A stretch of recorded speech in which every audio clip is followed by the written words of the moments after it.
divine autorité, sainteté à ton nom.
Le peuple déclare ce matin, sainteté, sainteté à ton nom.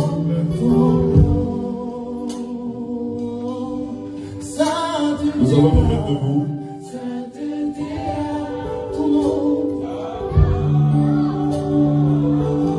Tu es majesté, divine autorité.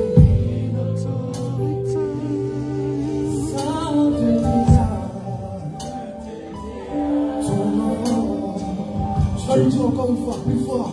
Oh oui, sainteté, on y va. Sainteté, ton nom. Pour le peuple, sainteté, sainteté. Yes, plus fort que ça, déclare, il est saint. Ton nom.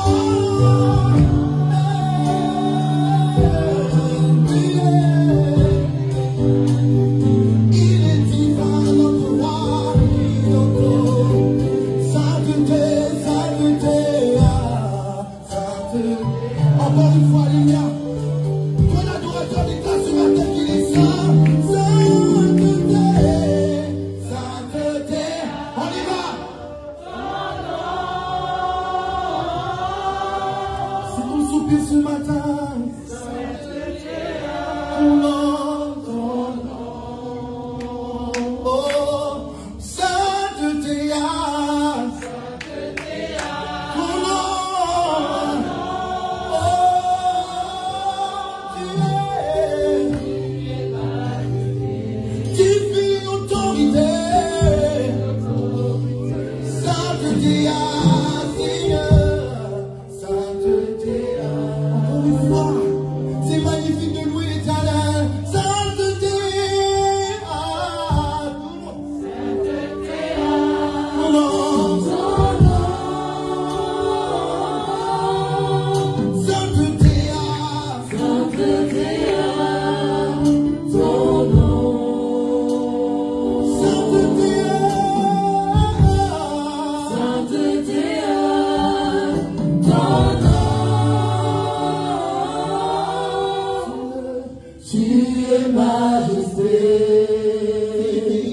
Divine autorité, sainteté à ton nom.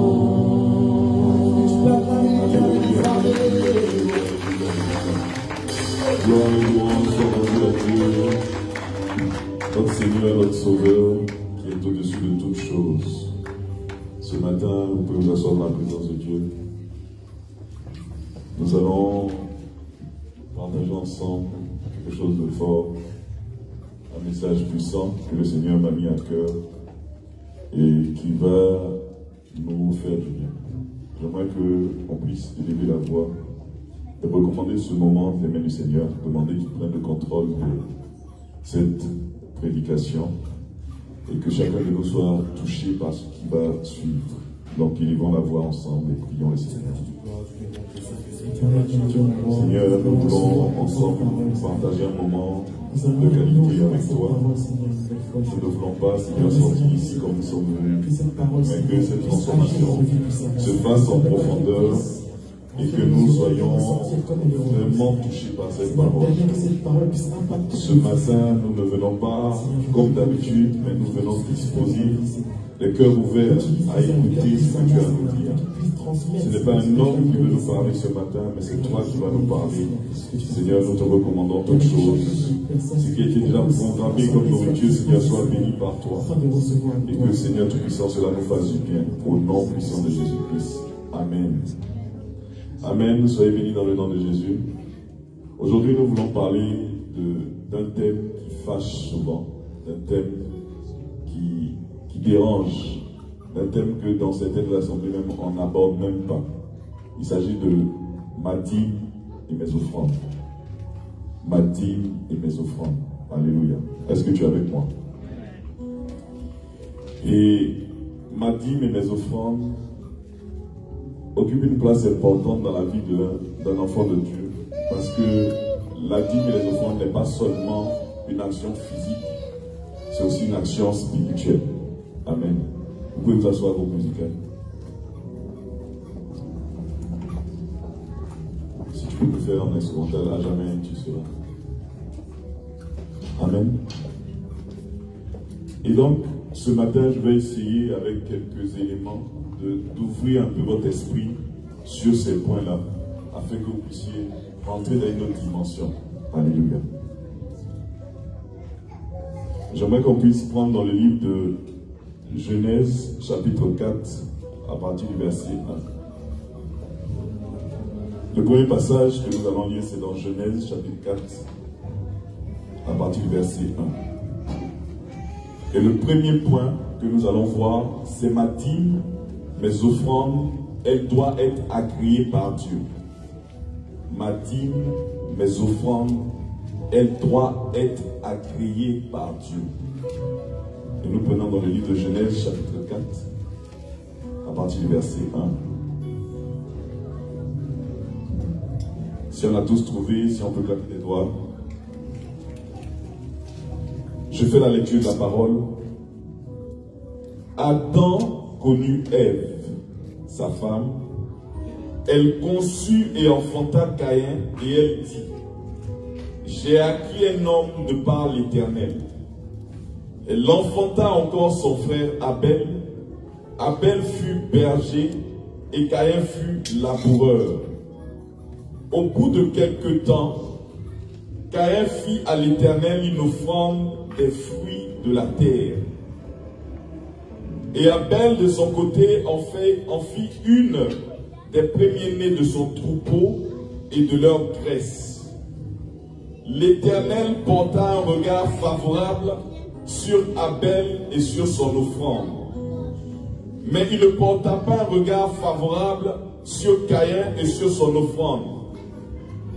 Caïn fut très irrité et son visage fut abattu. Alléluia. Je refais la lecture. Genèse chapitre 4 à partir du verset 1 au verset 5. Adam connut Ève, sa femme, et elle conçut et enfanta Caïn. Et elle dit: j'ai acquis un homme de par l'Éternel. Elle enfanta encore son frère Abel. Abel fut berger et Caïn fut laboureur. Au bout de quelque temps, Caïn fit à l'Éternel une offrande des fruits de la terre, et Abel de son côté en fit une des premiers-nés de son troupeau et de leur graisse.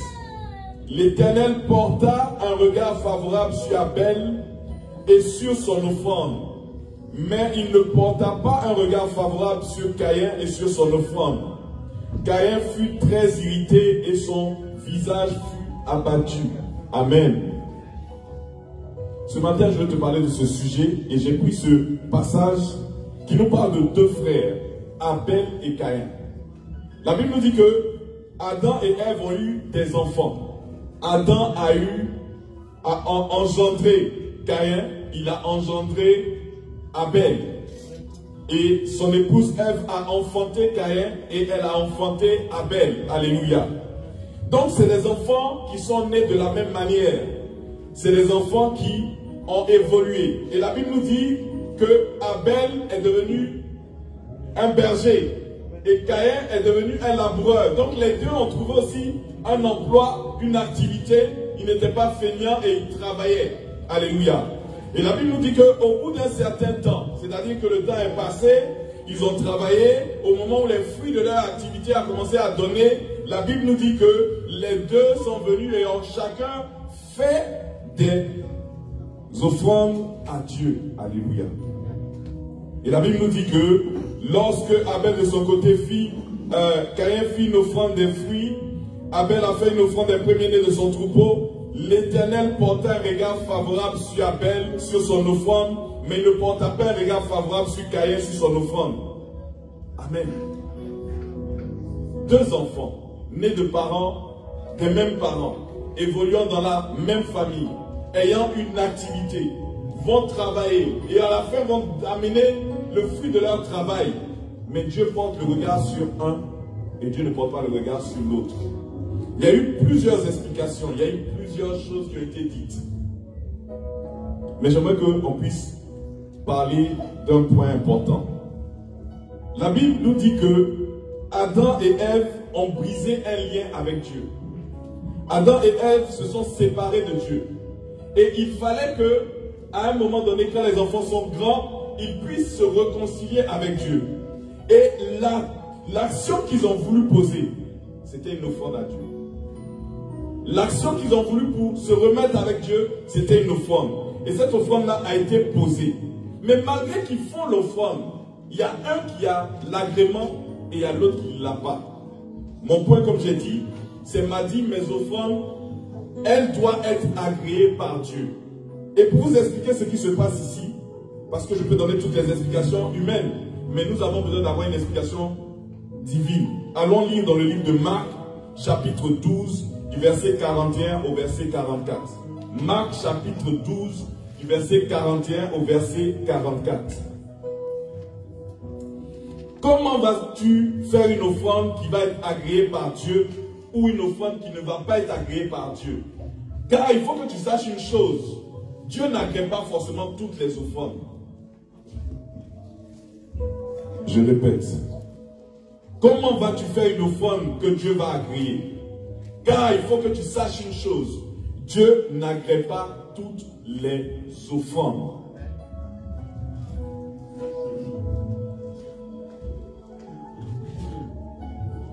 Marc chapitre 12, verset 44, verset 41, verset 44. Est-ce qu'on a trouvé? Je fais la lecture de la parole. Jésus s'étant assis vis-à-vis du tronc, regardait comment la foule y mettait de l'argent. Alléluia. Ici, nous avons notre modèle. Notre modèle, c'est Jésus-Christ. Jésus-Christ est là, il est assis en face de l'endroit où les gens viennent faire les offrandes. De la même manière, dans l'exemple que j'ai pris dans le livre de Genèse, Dieu était assis sur son trône et il regardait comment Abel faisait son offrande, il regardait comment Caïn faisait son offrande. La même chose se passe ici, cette scène-là se passe ici et Jésus est en observation. La Bible nous dit que plusieurs riches, verset 41, mettaient beaucoup. Plusieurs riches mettaient beaucoup. Alléluia. 42. Il vint aussi une pauvre veuve et elle y mit 2 pièces faisant un quart de sou. Alors Jésus, ayant appelé ses disciples, leur dit, je vous le dis en vérité, cette pauvre veuve a donné plus qu'aucun de ceux qui ont mis dans le tronc. Car tous ont mis de leur superflu, mais elle a mis de son nécessaire, tout ce qu'elle possédait, tout ce qu'elle avait pour vivre. Alléluia. Donc on se rend compte que Jésus qui est assis en face du trône fait aussi la même constatation. Il constate que des personnes qui sont des êtres humains ont leurs activités et viennent donner. Et la Bible nous dit que beaucoup de riches donnaient beaucoup. Mais une femme va venir, une femme qui a une certaine caractéristique, c'est qu'elle n'est pas riche. Alléluia. Elle est pauvre. Mais lorsqu'elle donne de son essentiel. Elle donne de quelque chose qui lui coûte. Dans d'autres versions, c'est marqué, elle donne sa pauvreté, c'est-à-dire tout ce qu'elle a. Et la Bible nous dit que notre modèle, Jésus-Christ, regarde les deux manières d'offrir et dit cette femme a donné comme il fallait donner. Alléluia. Est-ce que je parle à quelqu'un ce matin? Est-ce que je parle à quelqu'un ce matin? Je reviens maintenant dans l'exemple qu'on avait pris. La Bible nous dit que Caïn est devenu quoi? Il est devenu laboureur, cultivateur, comme vous voulez. Et de l'autre côté, Abel est devenu quoi? Éleveur. Vous savez, si vous mettez un éleveur et un cultivateur ensemble qui commencent leur activité aujourd'hui, et vous leur donnez rendez-vous dans 9 mois, celui qui a fait la culture aura plus de revenus, de résultats que celui qui a fait l'élevage. Est-ce que je parle à quelqu'un ce matin? Est-ce que je parle à quelqu'un ce matin? Lorsque quelqu'un met un grain de maïs en terre, il récolte à peu près 1000 grains de maïs. Est-ce que je parle à quelqu'un ce matin? Est-ce que je parle à quelqu'un ce matin? Mais lorsque quelqu'un va mettre 2 poulets, il ne va pas récolter 1000 poulets. Est-ce que je parle à quelqu'un? Le résultat que Abel avait et le résultat que Caïn avait n'était pas le même résultat. Caïn avait été béni parce que sa récolte était plus importante que celle d'Abel. Étant donné que les deux activités n'étaient pas les mêmes activités. Mais la Bible dit que ces deux personnes sont venues offrir à Dieu. Mais il y a un qui a eu l'agrément et l'autre qui n'a pas eu l'agrément. Pourquoi? C'est ce que nous voyons dans le livre de Marc. Beaucoup de riches donnaient beaucoup. Abel avait été moins béni, entre guillemets, que Caïn. Parce que Caïn avait eu plus de retours. Et avait donné son superflu en offrant à Dieu. Mais lorsque Abel vient donner, il sait que sa récolte n'est pas aussi importante. Son fruit n'est pas aussi important que le fruit que Caïn a donné. Mais il le donne quand même. Il donne quand même. Il donne quand même. Le peu qu'il a, il le donne quand même. Alléluia. Et lorsque Dieu considère les deux manières de donner, il se rend compte qu'il y a un qui a donné de son superflu. Est-ce que tu entends ce que je dis ce matin? Et lorsqu'il pèse les deux, il se rend compte que, étant donné qu'un a donné de son superflu, il y a un qui doit recevoir l'agrément. Amen. Je vais prendre un exemple pour que vous compreniez un peu. Si Abel avait donné 10% de ce qu'il avait en offrande, Caïn devait donner aussi 10%. Est-ce que vous me suivez? C'est-à-dire que la valeur de ce que tu avais devait être, de ce que tu devais présenter devait être proportionnelle à ce que tu avais. Ici, il n'y avait pas un équilibre. Et cet équilibre-là a fait que la chose a basculé d'un côté. Ça, c'est sur le plan physique. Sur le plan spirituel, le Seigneur nous dit ici que cette femme a donné de sa pauvreté. C'est-à-dire qu'elle sait qu'elle n'en a pas, mais elle donne au-delà de ce qu'elle peut donner. Quitte à ce que demain, elle n'ait pas, mais elle sait une chose, Dieu pourvoira pour elle en tout point. Est-ce que tu m'entends? Elle sait qu'elle est pauvre, elle sait qu'elle n'a plus rien. Elle donne, mais elle s'attend à ce que Dieu fasse quelque chose dans sa situation. Est-ce que je parle à quelqu'un ce matin? Et ça fait que le regard de Dieu est sur elle. L'attention de Dieu est sur elle.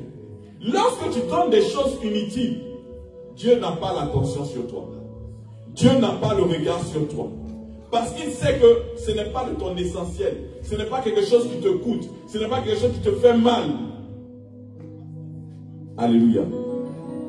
Vous savez, une personne savait qu'il devait avoir une guerre.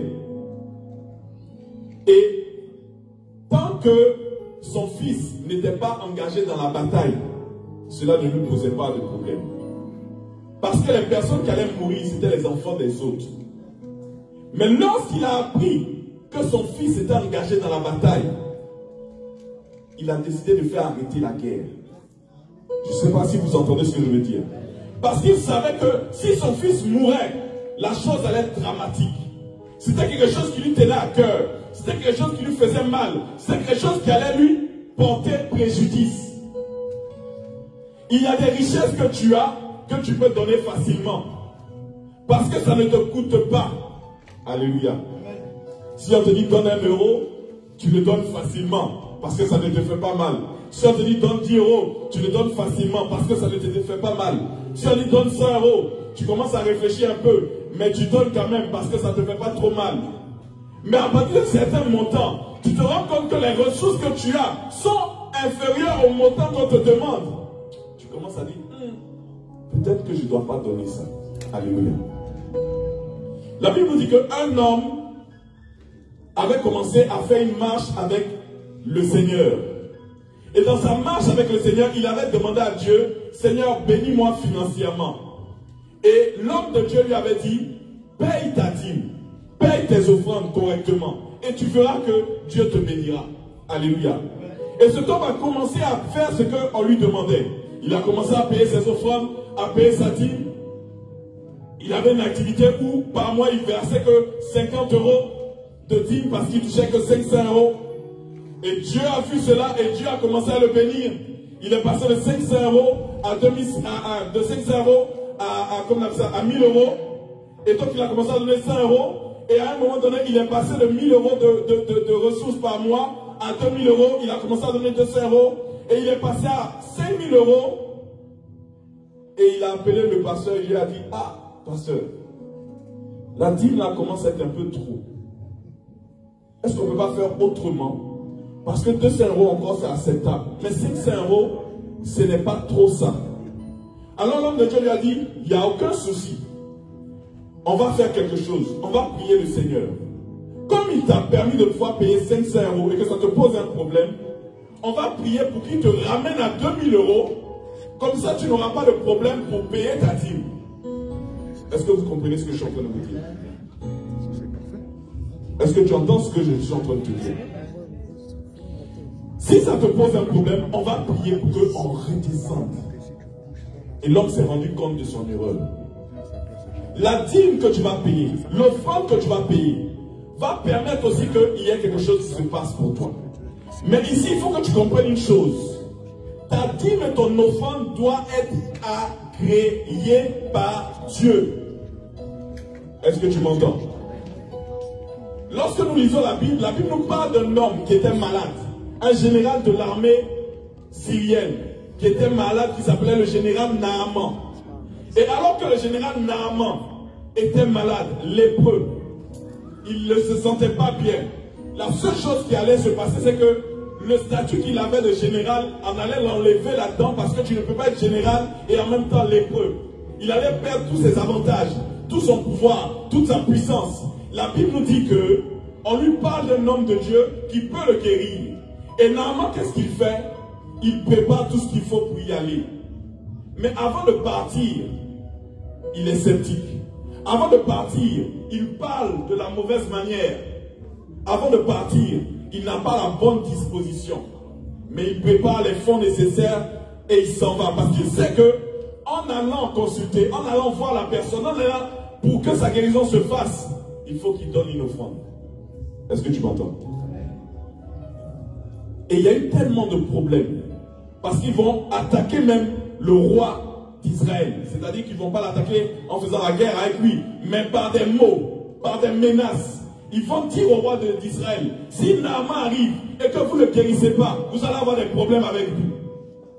Ce n'est pas les Israélites qui lui ont dit de venir se faire guérir. Ce n'est pas les Israélites qui l'ont rendu malade. mais des menaces étaient faites. Et l'homme de Dieu, là où il était assis, Dieu lui révèle les choses. Il dit que Naaman va venir. Il dit que ne t'inquiète pas, ils sont en train de mal parler, ils sont en train de s'inquiéter. Mais toi, reste calme, parce que moi, je vais le guérir au travers de toi. Est-ce que tu entends ce que je dis? Et lorsque une lettre est envoyée au roi d'Israël, le roi d'Israël commence à paniquer. Et il envoie un courrier il envoie une question à Élisée. Et il lui dit, Élisée, mais c'est quoi cette histoire-là? Comment on va faire et tout? Ça, c'est des problèmes. Élisée lui dit, reste calme. Est-ce que tu m'entends? Reste calme, tout va bien se passer. Et Naaman arrive.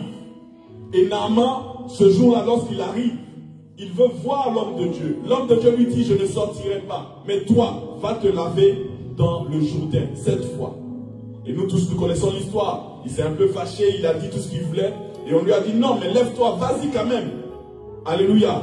Et il part, et il se fait soigner ce jour-là. Il est guéri. Donc quand il revient, tous les biens qu'il avait, il veut donner à l'homme de Dieu. En fait, il veut donner au Dieu de l'homme de Dieu. Et l'homme de Dieu lui dit, je ne prendrai rien. Je ne prendrai rien de ce que tu amènes. Alléluia. En fait, son offrande n'est pas agréée par Dieu. Mais pourquoi? À cause de tout le discours qu'il y a eu derrière. Lorsque tu viens faire une offrande, lorsque tu viens faire une dîme, tout le discours que tu mets derrière peut t'empêcher de voir la gloire de Dieu. Cet homme a été guéri pas parce que les gens se sentaient obligés, mais parce que Dieu voulait donner une leçon simplement aux gens. Et il a guéri. Mais la Bible nous dit que il y avait une malédiction qui était liée à cette offrande-là. Et Dieu ne l'a pas agréée. Est-ce que tu entends ce que je suis en train de te dire? Et toi aujourd'hui, moi aujourd'hui, nous voulons que notre dîme, nos offrandes soient agréées par Dieu. Nous le voulons. Alors quelle est l'attitude à avoir? Nous ne devons pas mentir dans nos offrandes. Donner ce qui est de notre superflu. Être correct, être droit dans nos offrandes. Être droit dans nos dîmes. Je vais prendre un exemple. Il y a des gens qui sont capables de prévoir là où ils vont passer les vacances l'année prochaine. Les vacances prochaines. Mais ils ne sont pas capables de prévoir la dîme qu'ils vont payer le 4e dimanche du mois. Alléluia. Mais je connais des gens qui, en début de mois, ont mis leur offrande de côté. C'est-à-dire que chaque dimanche, ils ont déjà leur enveloppe où ils ont rangé les offrandes qu'ils doivent donner. Chaque début de mois, ils ont déjà leur enveloppe où ils ont déjà mis la dîme. Et ils commencent à prier. Tout est planifié. Il sait que moi ce mois-ci, je vais donner 50 € d'offrande à l'église. Il y a combien de dimanches? Il regarde le calendrier. Il y en a 5. Je prends chaque dimanche 10 €. Pour ne pas qu'un dimanche arrive et tu viennes dans l'église les mains vides. Organisation. Ça ne dépend pas du montant que tu veux donner. Ça dépend du nombre de fois que tu vas venir. S'il y a 5 dimanches et que tu as 5 €, ça veut dire que tu donnes 1 € chaque dimanche. Mais tu ne viens jamais à la maison de l'Éternel les mains vides. L'idée, ce n'est pas que tu donnes 5 € le premier dimanche et les autres dimanches, tu ne donnes rien. L'idée, c'est que chaque dimanche, tu donnes quelque chose. Et quand Dieu voit que chaque dimanche, tu as donné quelque chose, il dit, waouh, augmentons le revenu de ce monsieur-là. Pour qu'il donne encore avec aisance. Est-ce que je parle à quelqu'un ce matin? Alléluia. Ma dîme, mes offrandes, Dieu va les agréer parce que je donne ma pauvreté. Alléluia. Tu n'as pas dit amen. Ça veut dire que tu n'as pas compris ce que j'ai dit. Ma dîme et mes offrandes, Dieu va les agréer parce que je vais donner ma pauvreté. Lorsque le Seigneur parle ici de cette dame, il dit elle a donné sa pauvreté. Lorsque tu viens faire une offrande ou une dîme, tu es en train de donner ce qui t'empêche de donner plus. Je recommence. Lorsque tu viens donner ta dîme ou ton offrande, tu es en train de donner tes incapacités à donner plus. Je reprends encore. Lorsque tu viens donner ta dîme et tes offrandes, tu viens donner ta pauvreté. pour que Dieu puisse te donner sa richesse. Tu as compris maintenant? Ok. Il faut que tu comprennes. Lorsque tu viens donner ton offrande, lorsque tu viens donner ta dîme, tu donnes le fait qu'aujourd'hui je n'ai rien. Pour que demain Dieu te donne ce que tu as besoin et ce dont tu as besoin, qui t'ouvre les portes qui t'étaient encore fermées et qui t'empêchaient de pouvoir donner suffisamment. Est-ce que je parle à quelqu'un? Tu entends ce que je suis en train de te dire? Dieu va porter un regard sur toi. Nous lisons dans le livre de 2 Corinthiens 8, verset 2. 2 Corinthiens 8, verset 2.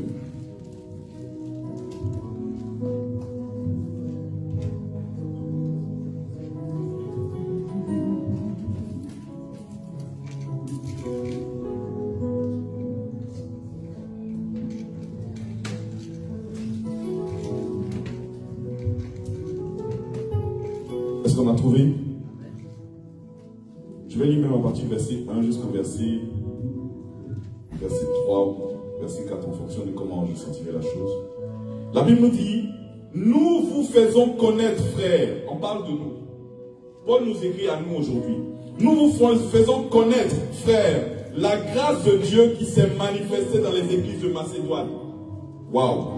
À travers la grande épreuve de leur affliction, leur joie débordante et leur pauvreté profonde ont produit avec abondance de riches libéralités de leur part. Amen. Ces gens-là avaient des difficultés. Ces gens-là avaient des problèmes. Ils ne s'en sortaient pas forcément financièrement. Mais toutes ces difficultés qu'ils ont vécues a produit quoi en eux? La libéralité. La libéralité, c'est le don que tu as de donner. Malgré qu'ils étaient pauvres, ils donnaient. Il y a des gens qui ont fait des études et ils se rendent compte que les gens qui sont riches donnent le moins que ceux qui sont pauvres. Est-ce que tu entends ce que je dis? Mais ici, la Bible nous dit que leurs afflictions, leurs problèmes, leur pauvreté a créé en eux une plus grande libéralité. Vous savez, un enfant de Dieu qui n'a pas la libéralité a un problème. Je vais vous expliquer en vous donnant un seul exemple. Dieu, quand il crée toute chose, il crée le soleil. Est-ce que tu es d'accord avec moi? Mais remarque que le soleil n'éclaire pas seulement la terre. Pourtant, Dieu crée le soleil pour les êtres humains. Et il y a une partie du soleil qui éclaire, ou du moins, qui éclaire rien du tout. Est-ce que tu comprends ce que je dis? C'est-à-dire que c'est comme du gaspillage. Tu es d'accord avec moi? Tu es d'accord avec moi ou pas? Il y a une partie qui nous éclaire, mais il y a une autre partie qui éclaire rien du tout. Cela est un signe de la libéralité de Dieu. Il n'est pas fâché de donner et que ça ne sert même pas à faire quelque chose. Il donne et il donne et il donne. Au-delà de ce que toi tu peux penser. Mais quelqu'un aurait dit, ah mais Dieu, tu es en train de gaspiller le soleil puisque là-bas, on n'en a pas besoin. Éteins un peu le soleil de l'autre côté pour que ça nous éclaire seulement ici. Non, Dieu est libéral. Et il donne toujours, il donne tout azimut. Il ne se retient pas de donner. Est-ce que tu entends ce que je suis en train de te dire? Et un chrétien doit être comme ça. Il donne tout azimut. Il ne se retient pas de donner parce qu'il est un enfant de Dieu. Souvent tu es là, tu vois la pluie qui tombe et puis tu dis mais aïe, mais il a plu ce matin, mais ça en train de tomber encore, pourquoi? La pluie là c'est trop. Parce que tu es libéral. Toi tu comptes tes pièces. J'ai trop donné ce mois-ci, hein. Mais Dieu ne fait pas ça. Il fait pleuvoir jusqu'à toi, tu dis mais il pleut trop. Le Seigneur, il a fait trop chaud aujourd'hui. Mais il est libéral. Seigneur, il a fait trop froid. Mais il est comme ça. Tu dois changer ta mentalité. Tu dois commencer à comprendre que Dieu est comme ça. La Bible nous dit qu'une femme vient et puis elle casse un parfum sur les pieds de Jésus. Et puis les gens disent, mais ça là c'est du gaspillage. Jésus les regarde et dit, mais qu'est-ce qui vous arrive? Qu'est-ce qui vous arrive? Calmez-vous. La libéralité. Est-ce que je parle à quelqu'un ce matin? Est-ce que je parle à quelqu'un ce matin? Est-ce que ça te fait du bien déjà ce qu'on a fait? Ma dîme, mes offrandes. Moi, ma dîme, mes offrandes doivent être agréées par Dieu. Donc je ne donnerai pas de n'importe quelle manière. Je ne donnerai pas en murmurant. Je ne donnerai pas de mon superflu. Je donnerai avec amour, avec joie. Ici à Macédoine, malgré les problèmes qu'ils avaient, ils donnaient. Ils n'étaient pas en train de dire, ah j'ai trop de problèmes, donc je ne donnerai plus. Ils donnaient. Gloire à Dieu. On va voir un deuxième point. Ma dîme, mes offrandes, un indicateur de ma fidélité. Alléluia. Ma dîme, mes offrandes, un indicateur de ma fidélité. Un indicateur de ma crainte de Dieu. Et nous pouvons considérer dans le livre de Job, la vie de Job.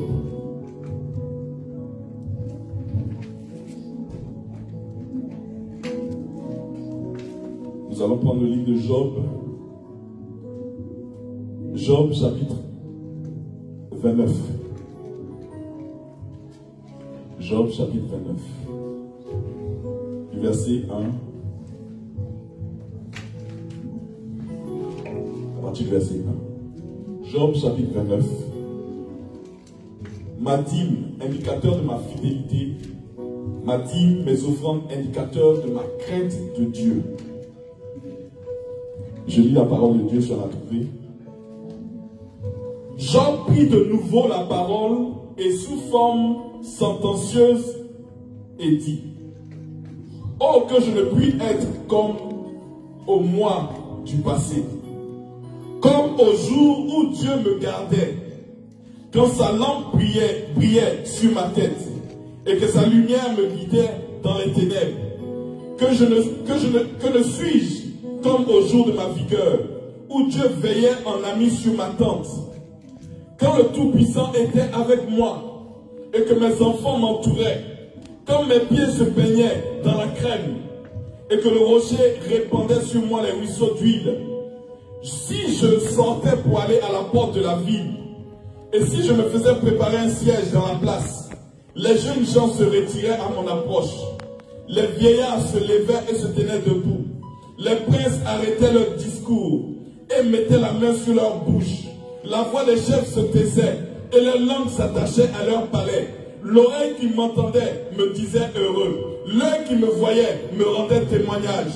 Car je sauvais le pauvre qui implorait du secours et l'orphelin qui manquait d'appui. La bénédiction du malheureux venait sur moi. Je remplissais de joie le cœur de la veuve. Je me revêtais de la justice et je lui servais de vêtements. J'avais ma droiture pour un manteau, pour un turban. J'étais l'œil de l'aveugle, le pied du boiteux. J'étais le père des misérables. J'examinais la cause de l'inconnu. Je brisais la mâchoire de l'injuste et j'arrachais de ses dents sa proie. Alléluia. Et si nous lisons jusqu'au verset 25, Job va nous expliquer beaucoup de choses qu'il vivait. Parce qu'il était en communion avec Dieu. Parce qu'il était avec Dieu. Et dans ces choses qu'il explique, il explique comment il était libéral. Comment il aidait le pauvre. Comment il aidait la veuve. Comment il aidait l'orphelin. Comment il aidait tout le monde. Comment il veillait. Comment il protégeait. Comment il assistait. Alléluia. Job avait compris qu'il y avait des offrandes qu'il fallait faire. Les offrandes ne se faisaient pas seulement dans le lieu de culte. Les offrandes se faisaient auprès des frères, des sœurs, des bien-aimés, des gens qui en avaient besoin. Et il était comme ça. Il était libéral. Et il agissait avec une libéralité étonnante. Alléluia. Alléluia. Alléluia. Mais quand nous allons dans le livre de Job, chapitre 1. Job, chapitre 1.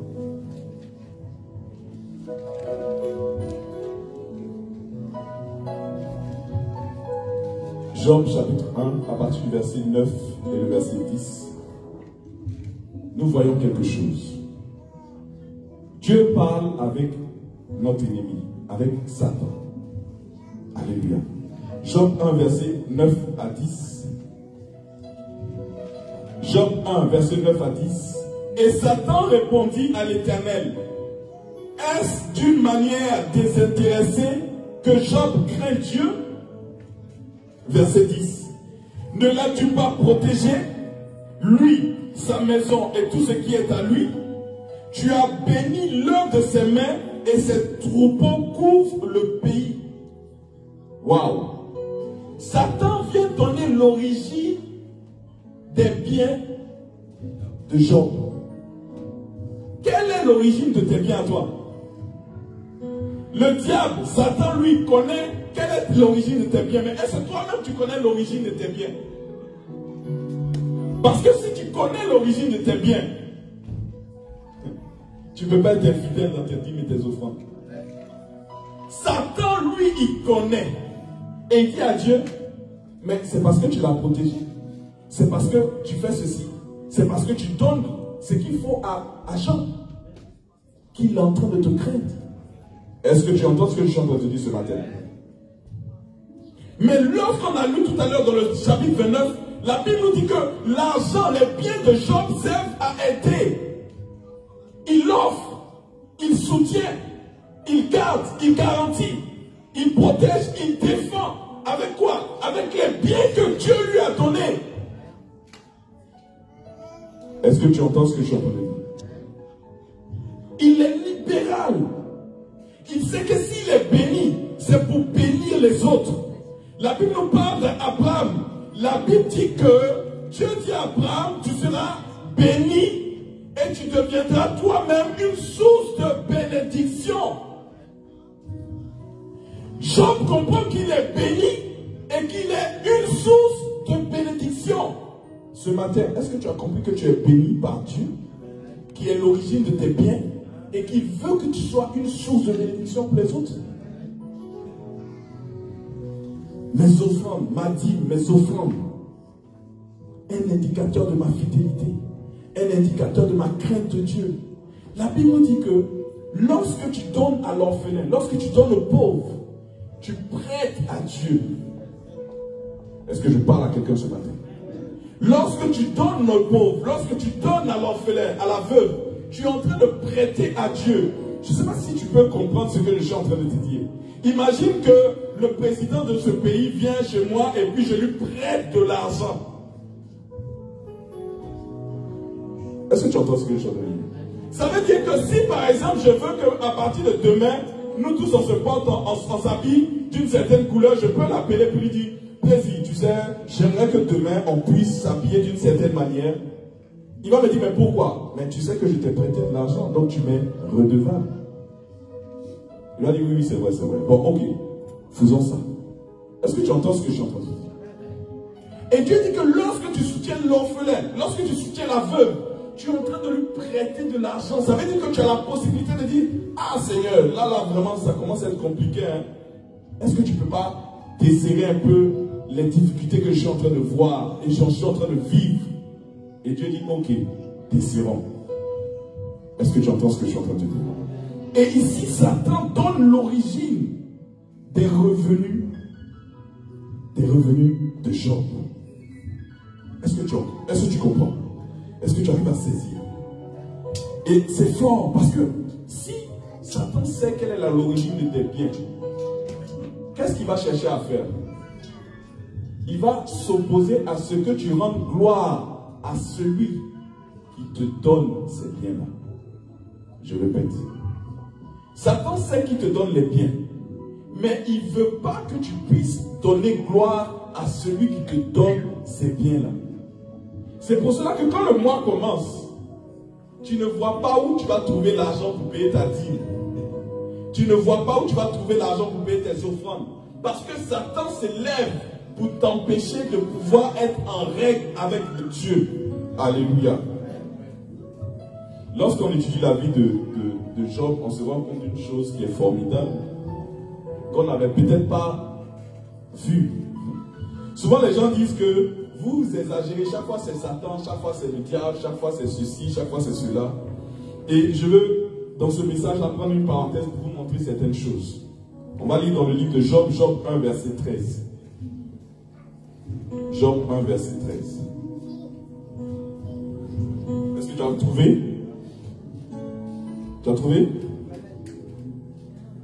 Je lis la parole de Dieu. La Bible nous dit, un jour que les fils et les filles de Job mangeaient et buvaient du vin dans la maison de leur frère, verset 14, il arriva auprès de Job un messager qui dit, les bœufs labouraient et les ânesses pesaient à côté d'eux.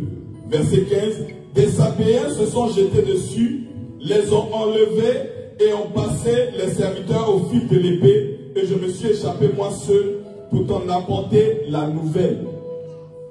Ici, ce qui se passe, c'est que Job est chez lui, ses enfants sont en train de faire une fête quelque part, et on vient chez Job et on dit à Job, les animaux que tu avais, la société agricole que tu avais, dis avec moi société agricole. Job avait une société agricole. Les bœufs servaient à labourer le sol. Si vous lisez dans le passage, on dit que pendant que les bœufs étaient en train de labourer le sol, donc la société agricole que Job avait, on lui dit, les ânesses aussi étaient là. La société de distribution, parce que les ânesses servent à ce qu'on mette les choses dessus pour les transporter. Les gens sont venus, ils ont fait un vol à main armée. Est-ce que tu entends ce que je suis en train de dire? Un vol à main armée, des braqueurs sont venus. Ils ont pris les bœufs, ils ont pris les ânesses, société d'agriculture, toutes les machines, les caterpillars, tous les tracteurs que tu as, ils t'ont pris ça. Ils sont venus encore, ils ont pris toutes les camionnettes, entre guillemets. Et qu'est-ce qu'ils ont fait? Ils ont tué les gens. Donc c'était un vol à main armée. Maintenant quelqu'un va me dire, non mais ça arrive, c'est les choses de la vie, ça peut arriver que quelqu'un vienne t'agresser. Mais quand on lit dans l'histoire, on se rend compte que c'est le diable qui a donné, qui a reçu l'ordre de faire ce qu'il voulait avec les biens de Job. Et donc qui a amené des hommes pour attaquer Job. Est-ce que tu entends ce que je te dis? Donc lorsque tu te fais agresser par exemple dans un endroit, et toi tu penses que non c'est la vie qui fait que tu te fais agresser, j'aimerais te dire ce matin que ce n'est pas la vie qui fait que tu es agressé, c'est Satan qui fait qu'on t'agresse. Est-ce que tu entends ce que je suis en train de te dire? Est-ce que tu comprends ce que je suis en train de dire? La société agricole qu'il avait vient de se faire agresser. La société de distribution qu'il avait vient de se faire agresser. Mais par qui? Par des hommes. Mais poussé par qui? Par Satan. Tu as entendu ce que je viens de te dire? On peut lire encore au verset 16. La Bible dit que la première personne parlait maintenant. La Bible dit, il parlait encore lorsque notre vin est dit. Le feu de Dieu est tombé du ciel et a embrasé les brebis et les serviteurs et les a consumés. Et je me suis échappé moi seul pour t'en apporter la nouvelle. Donc les brebis étaient là. Les brebis que tu vois là, peut-être c'est une société de tissu parce que les brebis c'est la laine qu'on va prendre pour transformer en tissu. Peut-être que c'est une société de restauration parce qu'on va prendre les brebis pour faire à manger. Alléluia. On dit le feu a quitté le ciel et est tombé sur les animaux. Ça, on va dire, ah non mais ça c'est les intempéries. Est-ce que tu comprends ce que je dis? Tu es là et puis tu vois ta maison qui brûle. Tu dis non, c'est les intempéries. Il y a eu le feu qui est descendu, on ne sait pas d'où. Non, comprends ce matin que c'est Satan qui est derrière souvent les intempéries que tu vois et qui gâte tes activités. Est-ce que je parle à quelqu'un? J'ai essayé de rendre les choses un peu plus claires pour que tu puisses saisir ce qui se passe ici. Donc lorsque tu te fais agresser, vol à main armée, Satan est derrière. Lorsqu'il y a le feu qui descend pour détruire des choses, Satan encore est derrière. Est-ce que tu entends ce que je suis en train de te dire? Mais on ne s'arrête pas là, on va continuer encore. Au verset 17, il est dit, il parlait lorsqu'un autre vient. Encore un autre. Verset 17, c'est la même chose. Il y a encore un autre vol à main armée là. Mais ce n'est pas grave. Au verset combien? Au verset avec les enfants. Au verset 18. Il parlait encore lorsqu'un autre vint et dit, tes fils et tes filles mangeaient et buvaient du vin dans la maison de leur aîné. Et voici un grand vent est venu de l'autre côté du désert et a frappé les quatre coins de la maison. Elle s'est écoulée sur les jeunes gens et ils sont morts. Alléluia. Le vent. Quand même tu vois le vent, tu dis, oh ça c'est le vent. J'aimerais te dire ce matin que même le vent peut être envoyé par le diable pour détruire ce que tu es en train de faire comme activité. Il faut que tu le comprennes. Il faut que tu le saisisses. Il faut que ça soit quelque chose qui soit avec toi. Et la Bible nous dit que ça ne va pas s'arrêter là. La Bible dit que Job va tomber malade.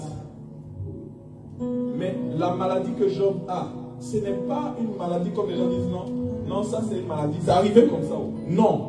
La Bible dit que la maladie que Job va avoir, c'est une volonté du diable de le rendre malade. On peut lire ça si vous voulez. La Bible nous dit à partir du chapitre 2, je lis à partir du chapitre 2, verset 2. L'Éternel dit à Satan, d'où viens-tu? Et Satan répondit à l'Éternel, de parcourir la terre, de m'y promener. L'Éternel dit à Satan, tu remarques mon serviteur Job, il n'y a personne comme lui sur la terre. C'est un homme intègre, droit, craignant Dieu, et se détournant du mal. Il demeure ferme dans son intégrité. Et tu m'excites à le perdre sans motif. Et Satan répondit à l'Éternel, peau pour peau, tout ce que possède un homme, il le donne pour sa vie. Mais étends ta main, touche à ses os et à sa chair, et je suis sûr qu'il te maudit en face. L'Éternel dit à Satan, voici je te le livre, seulement épargne sa vie. Et Satan se retira de la face de l'Éternel. Puis, il frappa Job d'un ulcère malin depuis la plante du pied jusqu'au sommet de sa tête. La maladie que peut-être tu as dans le corps, comprends aujourd'hui, ce matin, que ce n'est pas Dieu qui veut que tu sois malade. Mais il y a une personne qui est Satan, qui va chercher à te rendre malade. Alléluia. Est-ce que tu entends ce que je chante? Mais Dieu permet qu'il soit préservé. Tant que tu es préservé, sache que tu peux retourner la situation. La Bible nous dit que ça ne s'arrête pas là. La femme de Job va venir voir Job pour lui dire, maudit Dieu et puis meurt. Pourquoi? Parce qu'elle est manipulée par Satan. Donc quand tu vois qu'un frère ou une soeur ou quelqu'un de l'extérieur vient et tient des propos et tu commences à analyser, tu te rends compte qu'il est manipulé par Satan. Alléluia. Et le discernement est calme-toi. Ne te fais pas des histoires avec lui. C'est Satan qui le fatigue. Et si vous lisez le passage que j'ai lu tout de suite, Dieu dit, mais Satan, pourquoi toi tu m'excites à lui faire du mal? Satan peut t'exciter à faire du mal à quelqu'un. Satan peut exciter quelqu'un à te faire du mal aussi. C'était la parenthèse que je voulais ouvrir pour vous, pour qu'on puisse rester et comprendre que ma dîme et mes offrandes vont être un signe de fidélité, de ma fidélité. Est-ce que tu entends ce que je suis en train de te dire? Et maintenant, si nous considérons dans le chapitre 1 de Job, vous allez voir quelque chose. La Bible nous dit, à partir du verset 7, il lui naquit 7 fils et 7 filles. Il possédait 7000 brebis, 3000 chameaux, 500 paires de bœufs, 500 ânesses et un très grand nombre de serviteurs. Et cet homme était le plus éminent des fils de l'Orient. Ses fils allaient les uns chez les autres et donnaient tour à tour des festins. Et il invitait leurs 3 sœurs à manger et à boire avec eux. Verset 5. Et quand les jours des festins étaient passés, Job avait une attitude. La Bible dit que Job appelait ses enfants et les sanctifiait. Puis il se levait le beau matin et offrait pour chacun d'eux un holocauste. Alléluia. Job faisait des offrandes. Alléluia. Il faisait des offrandes à Dieu. Parce qu'il savait que les offrandes avaient une certaine puissance, un certain pouvoir. Et regardez ce qu'il dit. Il dit, peut-être mes fils ont-ils péché, ont-ils offensé Dieu dans leur cœur. Et la Bible nous dit que c'est ainsi que Job avait coutume d'agir. Alléluia. On a vu qu'il aidait les gens, il était libéral, mais il ne s'arrêtait pas là. Il savait que l'offrande avait même la capacité de pouvoir briser quand tu as fait du mal. Ton enfant a fait quelque chose de mauvais. Avec ton offrande, tu peux faire quelque chose. Et Job avait coutume. Il avait cette manière d'agir. Et c'était son habitude pour témoigner à Dieu qu'il était fidèle. Sa fidélité était là. Sa crainte de Dieu était là. Parce qu'il savait que si les enfants ont fait des bêtises, Dieu peut les frapper. Mais qu'est-ce que moi je vais faire? Je vais prier pour eux. Je vais les appeler. Je vais les sanctifier. Et je vais offrir des choses au nom de mes enfants pour ne pas qu'il leur arrive des choses terribles. Job avait compris cette puissance de la dîme, cette puissance des offrandes. Et il agissait comme ça. On dit, c'était sa coutume. Est-ce que je parle à quelqu'un? Je ne sais pas comment Job a commencé. S'il a commencé riche déjà, mais s'il était pauvre au début, il n'a pas attendu d'être riche pour commencer à protéger ses enfants. Est-ce que tu entends ce que je suis en train de dire? C'était ses habitudes.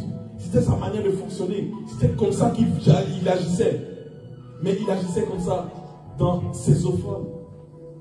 Alléluia. Il agissait comme ça et Dieu ne l'a pas oublié. Alléluia. Alléluia. Amen. On va lire dans Job 42.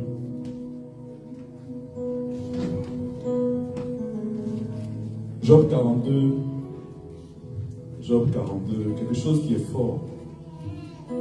Alors que Job a été frappé, Job a été humilié, Job a été rabaissé. Il avait des amis à lui qui sont venus, qui devaient normalement compatir à toutes ses douleurs. Mais ces amis-là sont venus encore l'appuyer, sa douleur. Alléluia. Et la Bible nous dit dans Job 42, après que Dieu se soit révélé à lui, pour lui faire comprendre qu'il fait comme il veut. Dieu fait comme il veut. Il n'a pas besoin de ton accord. Il fait comme il veut. Alléluia. La Bible nous dit que dans Job 42, versets 7 à 8, Dieu dit quelque chose. Après que l'Éternel eut adressé ses paroles à Job, il dit à Eliphaz de Théman, ma colère est enflammée contre toi et contre tes deux amis, parce que vous n'avez pas parlé de moi avec droiture, comme l'a fait mon serviteur Job. La colère de Dieu est enflammée contre des hommes ici. Alléluia. Prenez maintenant 7 taureaux et 7 béliers. Allez auprès de mon serviteur Job et offrez pour moi, pour vous du moins, un holocauste. Job, mon serviteur, priera pour vous. Et c'est par égard pour lui seul que je ne vous traiterai pas selon votre folie. Alléluia.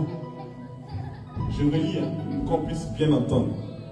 Après que l'Éternel lui a adressé les paroles à Job, il dit à Eliphaz de Théman, ma colère est enflammée contre toi et contre tes deux amis parce que vous n'avez pas parlé de moi avec droiture, comme l'a fait mon serviteur Job. Prenez maintenant 7 taureaux et 7 béliers, allez auprès de mon serviteur Job et offrez pour vous un holocauste.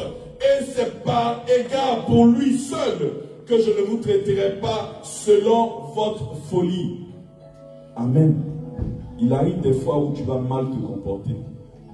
Et l'offrande peut créer quelque chose qui va débloquer ton mauvais comportement que tu avais eu. Alléluia. Tu as besoin rapidement de te réconcilier avec Dieu. Tu as besoin rapidement de revenir dans ce qu'il est en train de faire. Alléluia. D'aucuns me diront, mais Jésus-Christ est moi à la croix de Golgotha. Mais on n'est plus tenu de faire tout ça. Si tu as la crainte de Dieu, regarde à Dieu. Fais ce que je te dis aujourd'hui. Alléluia. Amen. Ceux qui veulent faire comme ils veulent, non, ils ont le droit de faire. Dieu nous a donné le libre arbitre. Alléluia. Je veux continuer encore sur un dernier point. Ma dîme, mes offrandes, un signe de soumission et d'obéissance. On va lire dans le livre de Genèse, verset 26.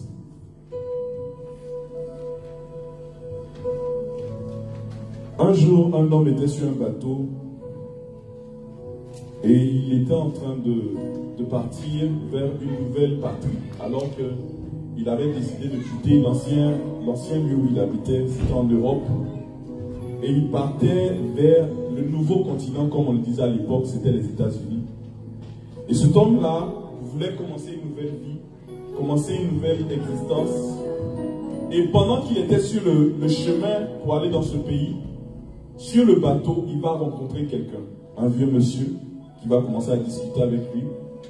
Et le monsieur va commencer à lui parler de ce que lui-même, il veut réaliser dans ce pays-là.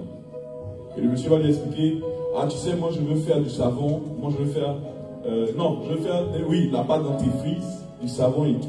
Et le monsieur va commencer à lui expliquer son histoire, comment faire et tout. Et cet homme à qui on explique l'histoire, c'est monsieur Colgat. Monsieur Colgat était en Europe et puis il partait aux États-Unis. Et il rencontre ce vieux monsieur. Monsieur Colgat n'avait pas le projet de faire des pâtes dentifrice. Mais ce monsieur lui explique les choses et ça le séduit.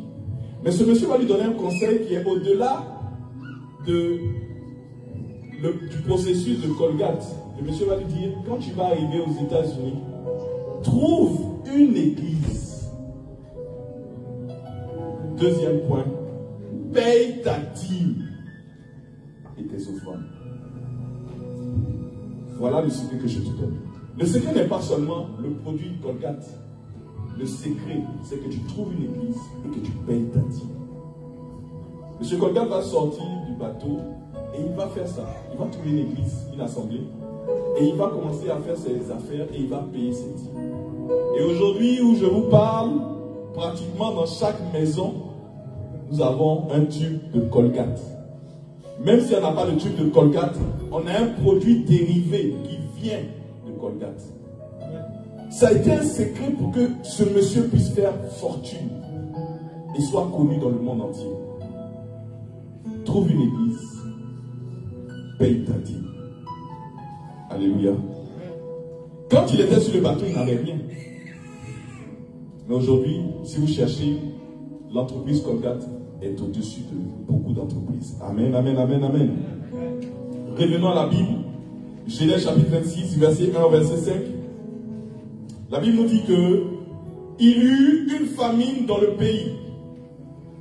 Outre la première famine qui a eu lieu au temps d'Abraham, et Isaac alla vers Abimelech, roi des Philistins à Guérar. Alléluia.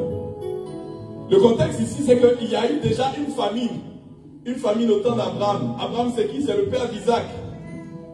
Et Dieu avait une certaine communion avec Abraham, une certaine vie avec Abraham. Dieu avait éprouvé Abraham, Dieu avait une relation avec Abraham. Maintenant, Abraham est parti, c'est Isaac qui est là. Et Dieu maintenant veut avoir une relation, une certaine communion, une certaine cohésion, une certaine confiance en son fils Isaac. Abraham était un homme de confiance. Dieu veut voir est-ce que Isaac est un homme de confiance. L'apôtre Josué est un homme de confiance. Dieu veut voir est-ce que Oxane est une femme de confiance. Il a testé le serviteur Josué. Maintenant il veut tester Oxane. Il sait que le prophète Ephraim est un homme de confiance. Il veut tester maintenant sa fille. Il sait que le pasteur Paul est un homme de confiance. Il a vécu des choses avec lui. Maintenant il veut tester son enfant.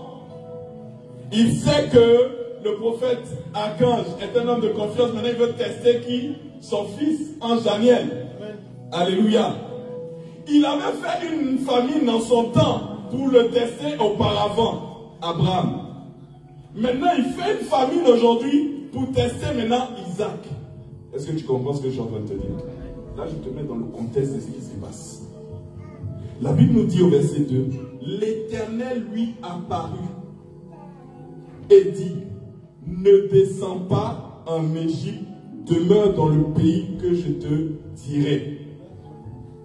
Pourquoi Dieu apparaît à Isaac? Parce que lorsqu'il y a eu la première famine, automatiquement Abraham est descendu en Égypte. Donc le test que Dieu voulait faire était un peu mélangé. Cette fois-ci, Dieu dit, hey, tu ne bouges pas, tu restes là. Le temps de famine, c'est les difficultés que tu es en train de vivre actuellement. Les galères que tu es en train de vivre là. Tu n'as même pas à la fin du mois 100 € sur toi. Tu n'es même pas capable de mettre peut-être un peu d'argent de côté. Ou bien tu es malade actuellement. Et puis tu te dis, ne bouge pas, reste là. Tu es dans l'église et on te parle mal. Et puis tu te dis, ne bouge pas, reste là. Ton temps de famine, parce que Dieu veut te tester. Oh, j'ai pas entendu quelqu'un dire Amen. Vous pensez que les difficultés qui sont là parce que c'est juste parce que... Non, les difficultés sont là pour voir est-ce que nous sommes soumis à Dieu. Est-ce que nous aimons Dieu? Dieu a déjà testé nos pères. Maintenant, c'est à toi maintenant qu'on doit montrer les choses et voir est-ce que toi tu es une personne fiable. Dieu veut te tester. Et la Bible nous dit que là, Dieu lui dit, ne bouge pas, tu restes là. Est-ce que tu entends ce que je suis en train de dire? Et il faut que tu comprennes une chose, c'est que la dîme n'est pas seulement physique. Ce n'est pas seulement l'argent que tu vas donner. C'est aussi ta soumission. Ta soumission est une forme de dîme. Parce que tu donnes à Dieu ce que toi-même...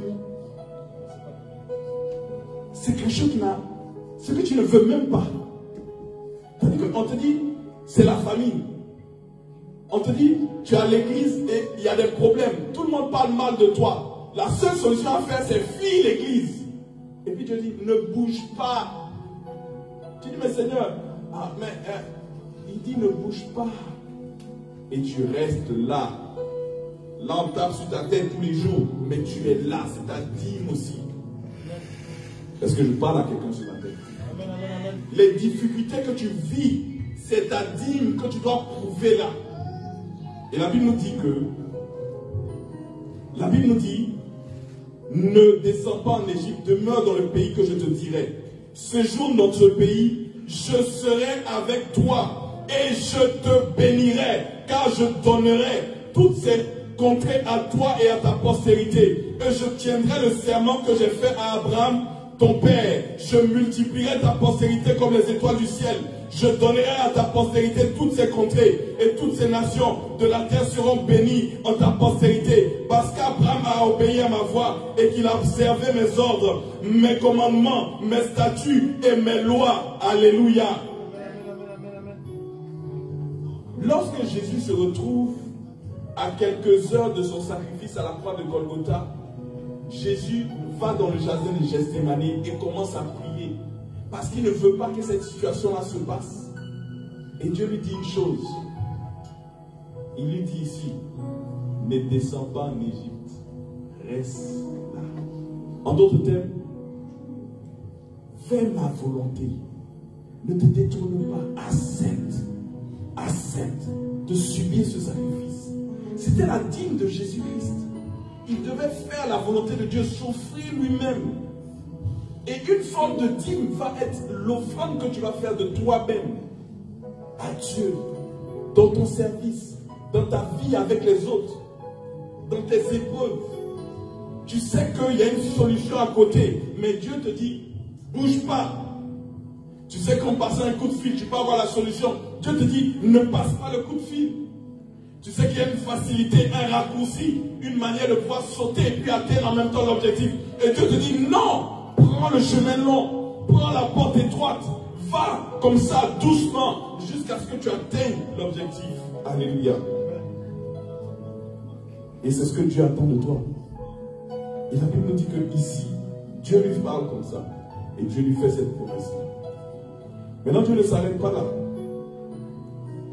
Dieu veut que cet homme-là reste dans ce pays et continue à faire ce travail. La Bible nous dit que Isaac va commencer à semer dans le pays. Vous savez, peut-être que vous n'avez jamais eu l'image de la famine. Mais nous, à notre époque, quand on était un peu plus jeunes, on a vu l'Éthiopie. Et en Éthiopie, on ne pouvait pas planter. C'était la famine. Je ne sais pas si les anciens se rappellent. Mais c'était la famine. C'est-à-dire que tu ne peux pas planter. Si tu plantes, ça ne va pas pousser. Mais Dieu dit à Isaac, c'est un temps de famille, reste là. Et puis qu'est-ce que tu fais? Plante. Quand tu viens donner ta dîme ici, tu viens planter. C'est un temps de difficulté que tu es en train de vivre. Et toi-même, souvent, même quand tu viens, la douleur est là. Mais tu viens planter. Et tu plantes.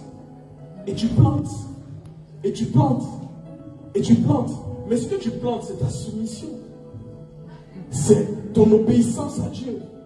Et alors que Isaac va continuer à faire cela, la Bible dit que Isaac va planter, continuer de planter alors que le temps n'est pas favorable. Mais la Bible dit aussi que Isaac va continuer à creuser des puits. Est-ce que tu m'entends? Il creuse des puits parce que en temps de famine, ce qui va faire la différence, c'est l'eau. Et lorsqu'il trouve de l'eau, la Bible nous dit que les gens du pays viennent et lui arrachent ce qu'il a fait. Est-ce que tu entends ce que je dis? Alors que tu t'es débrouillé pour trouver une situation, tu t'es débrouillé pour trouver un endroit où tu t'es à l'aise, tu t'es calé, où tu arrivais un peu à voir, à entrevoir une solution, une lumière. On vient et on t'arrache ce que tu avais fait. Tu reviens à zéro. Et Isaac ne s'arrête pas là. Il sait que Dieu dit quoi? Dieu dit qu'il est avec lui. Donc il continue, il trouve un autre endroit. Et il creuse. Et la Bible nous dit qu'au moment où il découvre l'eau, les gens viennent encore et puis il lui arrache. Waouh. Waouh. Dis avec moi waouh. Mais la Bible dit qu'il va arriver à un endroit. L'endroit, il va l'appeler Rehoboth. Ça veut dire que Dieu m'a mis au large. Est-ce que tu entends ce que je dis? Dieu m'a mis au large. Dis à ton voisin, Dieu m'a mis au large. C'est-à-dire que là où la main de Satan ne peut pas t'atteindre, là où le diable essaie par tous les moyens, mais il est arrivé à un niveau où il ne peut plus rien faire. Et Isaac va creuser et il va trouver de l'eau. Il va trouver de l'eau. Dis avec moi, il va trouver de l'eau. Tous les fois où tu viens mettre ton offrande et ta dîme, tu es en train de creuser un trou. Tu vas trouver de l'eau. Dis à ton voisin, je vais trouver de l'eau. Ta dîme et tes offrandes ont creusé pour toi. Jusqu'à ce que tu retrouves cette eau-là. Et la Bible nous dit que, alors que Isaac plantait, il va être béni. Il va être béni. Il va être béni. On peut lire encore, si vous voulez. On lit dans le livre de Genèse chapitre 26.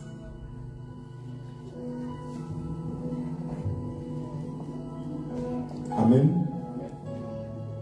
À partir du verset 21. Genèse 26, verset 21. La Bible nous dit, ses serviteurs creusaient un autre puits, au sujet duquel on chercha aussi querelle, et on l'appela Sidna. Ça ne nous intéresse pas. Verset 22, il se transporta de là et creusa un autre puits, pour lequel on ne chercha pas querelle, et il l'appela Rehoboth. Car, dit-il, l'Éternel nous a maintenant mis au large, et nous prospérons dans tout le pays. Amen. Amen. La Bible dit qu'il va être béni. Il va être béni de manière extraordinaire. Pourquoi? Parce qu'il a été obéissant. Il a été soumis. Il a été soumis. Il a été soumis. Il a été soumis. Vous savez, souvent, les femmes n'aiment pas le mot soumission. Mais le mot soumission n'est pas lié aux femmes. La Bible nous dit que chacun d'entre vous soit soumis les uns aux autres. Homme soumis à femme, femme soumis à l'homme. Pourquoi? Parce que soumis, c'est qu'il y a une mission. Dans le mot soumis, il y a sous et il y a mission. On est sous la mission de qui? De Dieu. Lorsque tu te soumets, ça veut dire que Dieu a une mission pour toi. Et comme c'est lui-même qui fait arriver la mission à son accomplissement, il te demande simplement d'être avec lui, c'est tout. Si tu es soumis dans ta dîme, si tu es soumis dans tes offrandes, si tu arrives à être quelqu'un d'organisé dans tes dîmes et tes offrandes, que tu n'arrives pas à sauter des mois, tu verras que Dieu va te multiplier. Est-ce que je parle à quelqu'un ce matin? Ce matin, nous avons voulu voir ma dîme, mes offrandes avec trois points.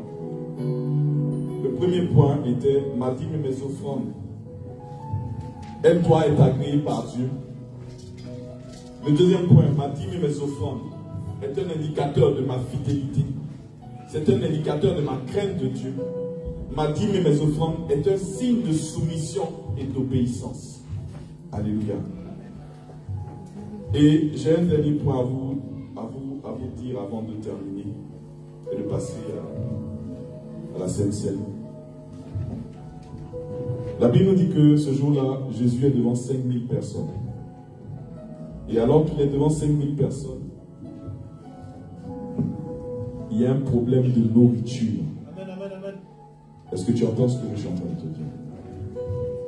Et Jésus va demander à Philippe, Philippe, est-ce qu'on peut nourrir toutes ces personnes? Et Philippe va lui dire, non, ça c'est pas possible. Comment on va faire? On ne peut pas. Et les disciples vont dire, ça c'est pas possible. Et puis Jésus va te donner une indication. Il va dire, montrez-moi ce que vous avez déjà. Ça c'est le premier point. Qu'est-ce qu'il y a dans ta main aujourd'hui?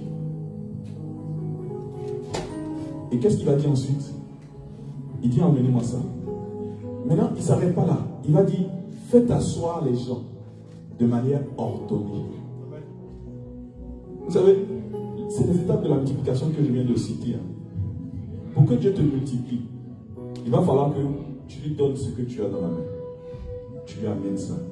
Tu lui présentes et tu lui amènes. Et il va falloir que tu ranges tes finances. Tu ranges tes projets. Tu ranges tout. Parce que ce qu'on a envoyé à Jésus devait servir à nourrir les personnes. Dans ton cas, ce que tu envoies à Jésus doit servir à pouvoir réaliser tes projets, tes ambitions, te guérir même, parce que l'offrande et la dîme permettent aussi la guérison, comme on a vu tout à l'heure. Si tu n'es pas organisé, la multiplication ne va pas se faire dans ta vie.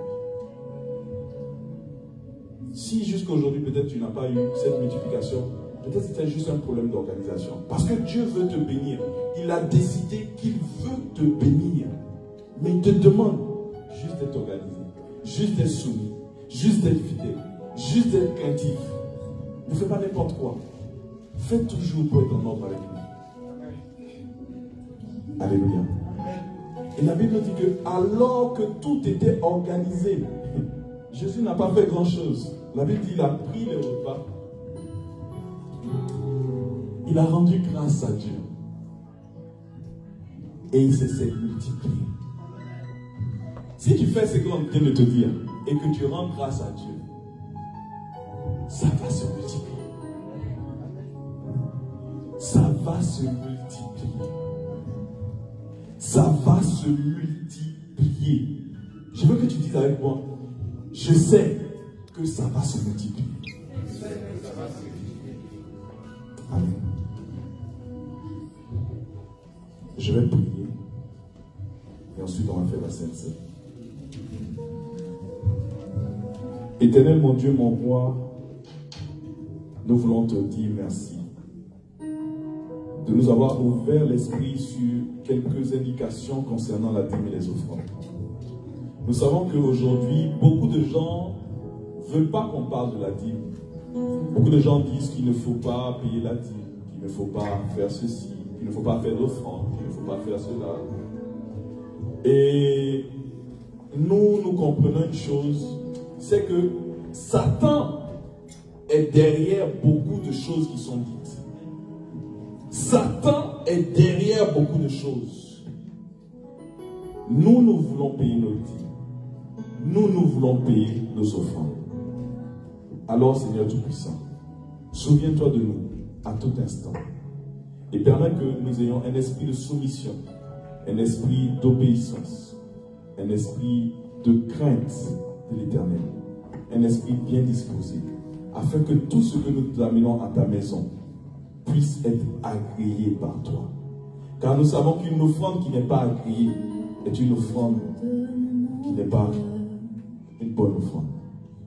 Merci ce matin pour ce que tu nous as donné. Au nom de Jésus-Christ, nous avons ainsi prié et nous disons Amen.